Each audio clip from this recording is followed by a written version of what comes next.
Bueno, no hemos vivido por encima de nuestras posibilidades. Y lo que vemos es que el déficit público no es el resultado del aumento del gasto público, sino que nosotros hemos visto las 4 causas principales para el aumento de la deuda pública. Primero, el aumento de las tasas de intereses por parte de Estados Unidos en 1980, que impactó mucho a los países del sur y desembocó en la crisis de la deuda, pero también impactó a los países del norte. Luego, la política fiscal injusta, ya que en los últimos 30 años hubo regalos fiscales para los ingresos más altos y para las empresas transnacionales, y eso significó menos recaudación fiscal para los gobiernos y por eso tuvieron que contratar muchos más préstamos. Luego, una tercera causa es la política monetaria injusta también, con el Tratado de Maastricht. Ya los gobiernos no tienen posibilidad de contratar préstamos al 0% o casi a sus bancos centrales o al Banco Central Europeo, sino que tienen que endeudarse en los mercados financieros con tasas de interés mucho más altas. Y la última es lo que vivimos desde unos años, los rescates bancarios. Los gobiernos rescataron a los bancos y la deuda privada se ha vuelto deuda pública, y eso tuvo un impacto enorme en el déficit público de los estados europeos.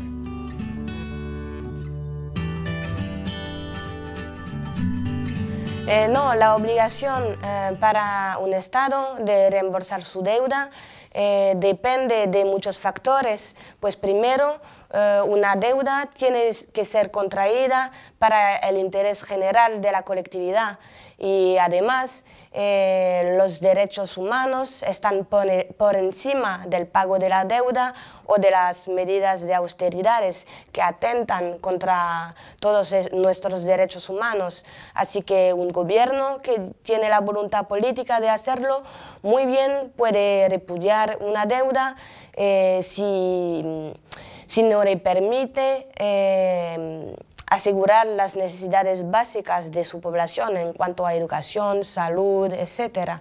Pues muy bien puede hacerlo, y hay muchos ejemplos en la historia de gobiernos que suspendieron el pago de su deuda o la repudiaron.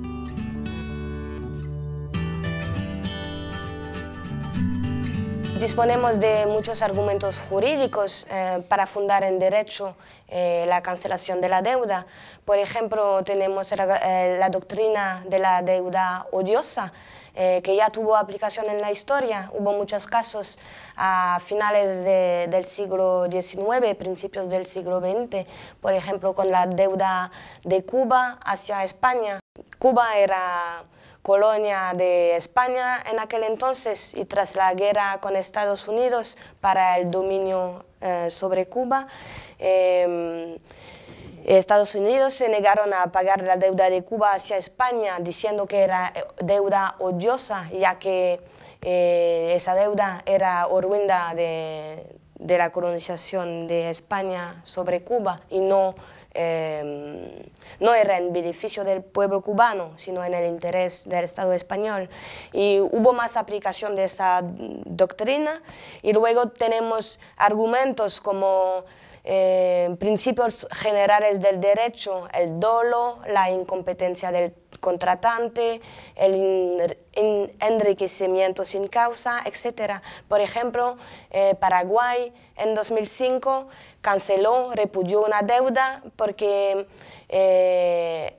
la persona que contrató el préstamo no tenía las facultades para contratar el préstamo, y entonces bancos suizos le reclamaban 85 millones de dólares, y por decreto el gobierno paraguayo se negó a pagar y todavía no paga esa deuda hacia bancos privados.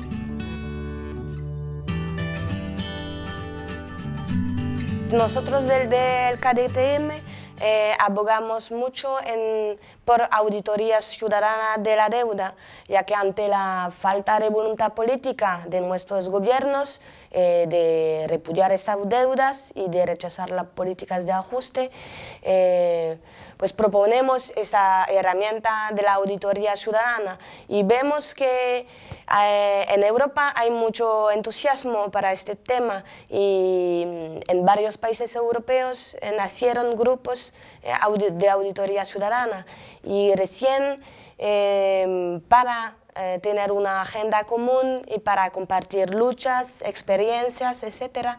Nos hemos juntado en una red internacional de las auditorías ciudadanas. Por ejemplo, hay grupos en España, en Francia, en Grecia, en Portugal, en Inglaterra.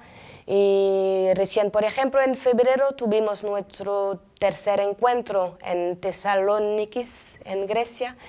Y fue muy fuerte también porque Grecia es como el laboratorio de Europa, así que los compañeros y las compañeras encontraron a mucha gente que están luchando allá y reforzó mucho los lienzos de esta red que comparte lucha común contra la deuda.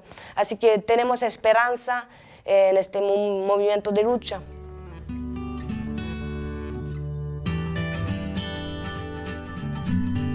Por ejemplo, hemos participado a la auditoría llevada a cabo por el gobierno ecuatoriano, pues eso era una auditoría gubernamental y permitió aclarar todo el proceso de endeudamiento del país y pues decidir entre la parte legítima y ilegítima.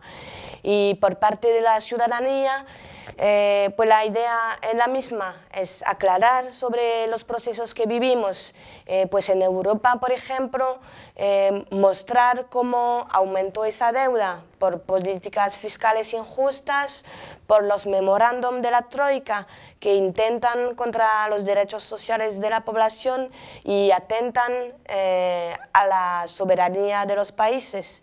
Pues se ve muy bien, por ejemplo, en Grecia o en Italia pusieron a gobiernos tecnócratas para que aplican los planes de la Troika y eso para nosotros pues en un proceso de auditoría lo podemos denunciar esa injerencia de la Troika y podemos denunciar el carácter ilegítimo de esas medidas de austeridad, denunciar el carácter ilegítimo de los rescates bancarios porque no tenemos que pagar nosotros esas deudas, son deudas de los responsables de estas crisis, no de las poblaciones.